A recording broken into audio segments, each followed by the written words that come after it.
안녕하세요. 경제를 말하다입니다. IT 기업의 대명사 MS가 게임 회사인 액티비전 블리자드를 천문학적인 금액에 인수하는 데에 승인을 했습니다. 우리나라 돈으로 무려 82조 원을 들인 빅딜이에요. IT 업계 사상으로는 최고의 금액입니다. MS가 품은 블리자드는 어떤 모습을 그려나갈 수가 있을까요? MS는 이번 인수합병의 목표를 메타버스 생태계의 강화로 잡았는데 이 MS의 새로운 꿈은 과연 실현이 가능할까요? 오늘의 콘텐츠를 통해서 같이 알아보도록 하겠습니다.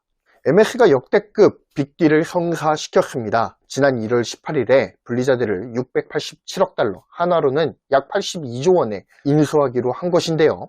블리자드 주식을 주당 95달러에 전액 현금으로 매입하는 방식을 취했다고 합니다. 인수전 주가, 그러니까 1월 14일에 책정된 블리자드의 주가에 45%가량의 프리미엄을 붙여서 판매에 성공을 하게 된 것이죠. 회사 가치를 높게 책정한 데에는 반드시 액티비전과 함께 하겠다라고 하는 MS의 속내가 반영된 것으로 볼 수가 있습니다. MS는 PC 운영체계인 윈도우를 통해서 세계 최고의 IT 기업으로 우뚝 선 기업입니다.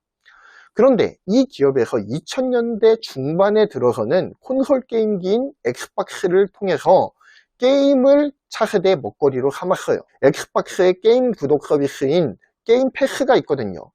현재 MS의 주요 수익원 중 하나입니다. 약 2,500만 명의 구독자를 보유하고 있어요. 이런 측면에서 액티비전 블리자드와의 합병은 1차적으로 이 게임 패스에서 효과가 확실하게 드러날 가능성이 높습니다. 액티비전 블리자드의 인수를 통해서 MS는 엑스박스의 서드파티를 충분하게 확충할 수 있는 기회를 얻게 되었습니다.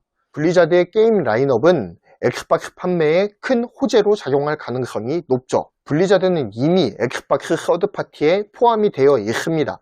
하지만 현재 들어가 있는 서드파티 게임은 블리자드와 MS와의 그런 임대 계약이 종료가 되면 게임 패스에서 더 이상 만나볼 수가 없는 상황이었습니다.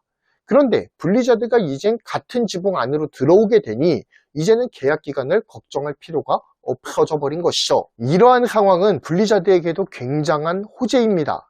왜냐하면 블리자드의 현재 상황이 사내 성추행과 괴롭힘 등으로 인해서 정말로 내용이 컸어요. 그래서 블리자드의 주가가 굉장히 많이 하락해 있는 상황이었습니다. 그리고 한동안 대박 게임이 나오지 않았다라고 하는 것도 블리자드에게 있어서는 굉장한 부담으로 작용하고 있었습니다. 하지만 MS와의 합병 소식이 발표되자 블리자드의 주가는 25%가 넘게 요동을 칩니다. MS와 손을 잡은 블리자드의 수익이 증가할 것이다 라고 하는 기대감 때문이었죠.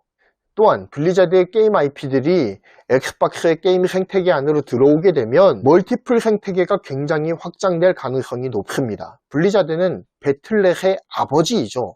그만큼 멀티플레이에는 일가견이 있는 회사라는 것입니다. 멀티플레이의 아버지격인 블리자드가 게임 패스를 만나게 된다면 월드 오브 워크래프트 등 유저 수가 굉장히 중요하게 작용하고 있는 MMORPG 게임 IP에 대한 인기가 다시금 높아질 수 있다라고 기대를 할 수도 있겠죠. 이 외에도 액티비전 블리자드에는 콜 오브 듀티, 디아블로, 와우, 그리고 스타크래프트 등 설명이 필요 없는 게임 라인업을 갖추고 있습니다. 이것을 엑스박스에서도 만나볼 수가 있다는 거예요.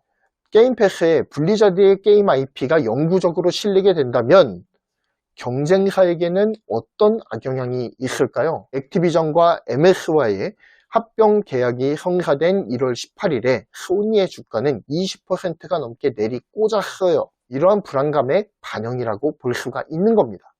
그런데 MS가 액티비전을 인수한 속내는 다른 곳에 있다라고 보는 의견도 적지가 않습니다. 바로 메타버스 생태계 강화에 방점을 찍었다라는 거예요.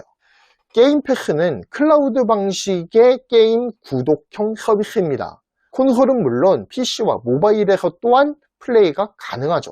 강력한 게임 IP를 가진 블리자드를 통해서 거대한 게임 유니버스를 구현하겠다라고 하는 MS의 속내가 읽히는 부분인 것이죠.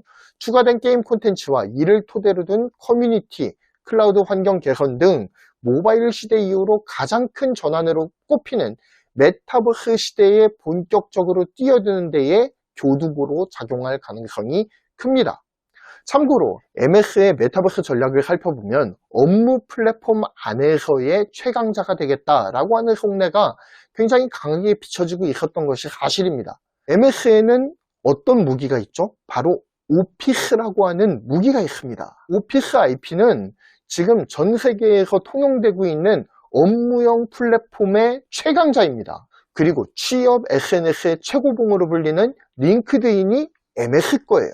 그러니까 MS는 지금 업무용 플랫폼에서는 세계 최강자로 이미 우뚝 선 지 오래예요. 이러한 업무용 플랫폼의 최강자인 MS가 메타버스 세상에 뛰어들면 업무용 메타버스에서는 최강자로 등극할 가능성이 가장 높다라고 하는 것이죠. 하지만 게임에서는 어떨까요? 지금 현재 메타버스 생태계에서 가장 큰 수혜를 누리고 있는 카테고리가 바로 게임 장르 아니겠습니까?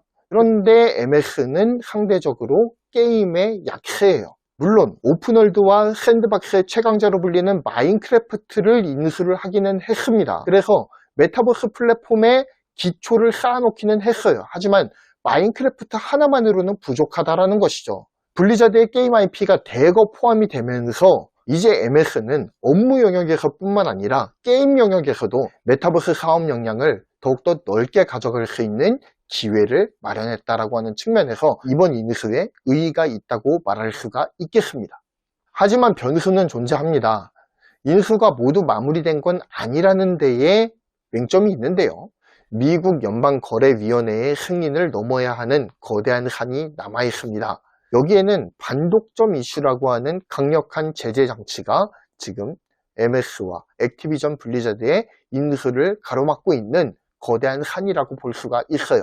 하지만 이번 MS와 액티비전 블리자드의 인수합병건이 성사가 된다고 하더라도 중국의 텐센트, 일본의 소니에 이어서 세계 3위의 기업으로 서게 되는 것이기 때문에 완전한 독점은 아니지 않습니까? 그렇기 때문에 승인 가능성이 높은 것이 사실입니다. 만약에 연방거래위원회의 승인이 떨어지게 되면 인수 완료 시점은 내년 6월 말 이후가 될 전망으로 비춰지고 있습니다. 그래서 이 인수합병건이 최종적으로 성사가 될 것이냐 말 것이냐도 굉장히 뜨거운 감자 중에 하나인 거죠. 어찌되었든 MS는 액티비전 블리자드를 인수함을 통해서 게임 클라우드 업계에서의 지배적인 위치를 강화할 수가 있게 되었습니다. 또한 여기에서 끝나는 것이 아니라 MS가 추구하고 있는 메타버스 생태계로의 이행을 더욱더 강력하게 촉진시켜 줄 수 있는 하나의 강력한 기회 요인으로 작용할 가능성이 높습니다. 그렇기 때문에 이번에 일어난 MS의 액티비전 블리자드 인수는 큰 의의를 가진다라고 말할 수가 있겠습니다. 이상 경제를 말하다였고요. 구독, 좋아요, 알림 설정 부탁드리겠습니다. 감사합니다.